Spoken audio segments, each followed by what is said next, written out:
Bismillahirrahmanirrahim. Assalamualaikum warahmatullahi wabarakatuh. Halo semua, bagaimana kabarnya nih?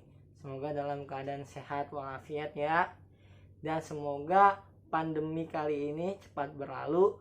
Dan semoga nakes-nakes yang sedang bertugas di luar sana diberikan kekuatan, ketabahan, serta kesabaran.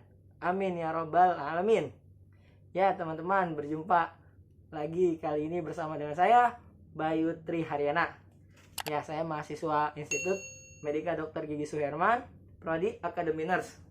Ya, baik kawan-kawan semuanya, pada kesempatan kali ini insya Allah kita akan sedikit membagi tentang materi asuhan keperawatan. Nah, sebelum kita masuk nih teman-teman, sebelumnya saya ingin berterima kasih kepada Ibu dosen pengampu, Ibu Nurse Army MKep, yang telah memberikan berbagai ilmu kepada kami, khususnya saya, sehingga bisa terciptanya video pada kesempatan kali ini. Ya, mengenai asuhan keperawatan tentu harus berkaitan dengan sebuah diagnosa keperawatan. Ya, diagnosa keperawatan kali ini kita akan membahas perfusi perifer tidak efektif. Ya, pada buku dari SDKI, Standar Diagnosa Keperawatan dari PPNI, yang diterbitkan oleh PPNI, bahwa dikatakan yang dinamakan diagnosa keperawatan tentang gangguan perfusi perifer tidak efektif merupakan adalah penurunan sirkulasi darah pada level kapiler. Nah, yang dapat mengganggu metabolisme tubuh. Nah, di antara tanda-tandanya ada tanda mayor, teman-teman. Nah, tanda mayor itu bisa kita lakukan CRT lebih dari 3 detik, maka itu adalah tanda-tanda dari si gangguan perfusi jaringan itu. Udah ada CRT 3 detik. Terus juga kita raba nadi ternyata melemah bahkan tidak teraba. Nah, itu salah satu tanda-tandanya. Nah, terus juga ada udem juga.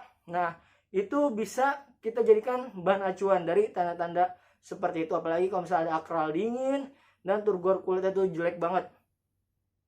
Nah, terus juga ada nih tanda-tanda klinisnya dari misalnya dia CHF. Nah, dia juga bisa ke perfusi perifer tidak efektif.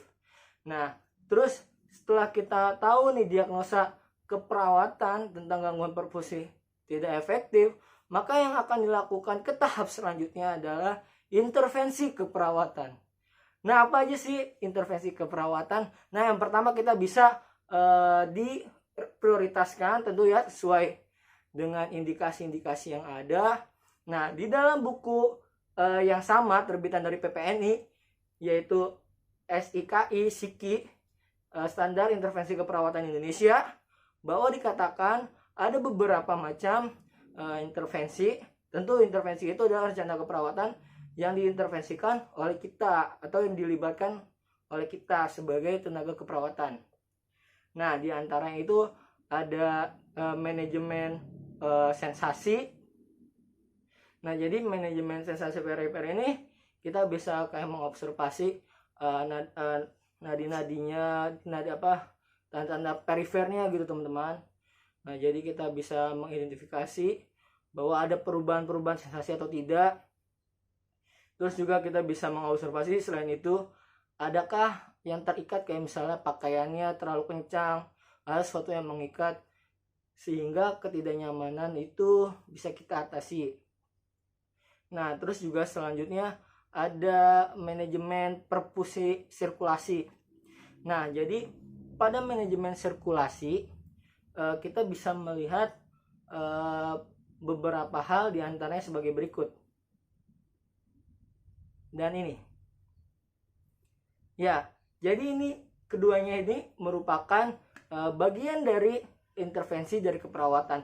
Tentunya masih ada intervensi-intervensi yang lain yang berkaitan dengan gangguan perifer. Nah, bisa juga kita misalnya pemberian kolaborasi ya teman-teman, pemberian cairan intravena. Nah, jadi kita bisa melakukan berbagai intervensi. Nah, ini adalah menurut sumber dari SDKI dan Siki. Oke teman-teman, ini adalah diagnosa keperawatan serta rencana keperawatan dari intervensi yang kita berikan kepada klien kita apabila terdiagnosa keperawatan dan indikasinya sudah ada, dan ini diagnosa gangguan perfusi perifer tidak efektif. Tentu kita sebagai perawat harus lebih mendalami dari kajian-kajian tersebut. Ya, mulai dari prioritas keperawatan, mana yang ingin diprioritaskan dan mana yang ingin dibelakangkan. Bukan berarti bukan berarti diabaikan. Nah, tapi kita mencari prioritas yang bisa memperlambat dari kehidupan pasien.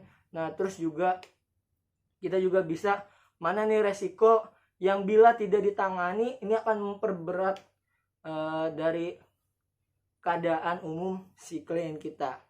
Ya teman-teman, mungkin itu saja yang dapat saya sampaikan. Nah, nanti kita akan membahas asuhan keperawatan lainnya berdasarkan buku yang sama, yaitu Standar Diagnosa Keperawatan Indonesia dan Standar Intervensi Keperawatan Indonesia. Mungkin itu saja yang dapat saya bagikan. Kurang lebihnya mohon dimaafkan, dan apabila ada pertanyaan boleh kalian komen di channel ini. Terima kasih dari saya. Assalamualaikum warahmatullahi wabarakatuh. Terima kasih.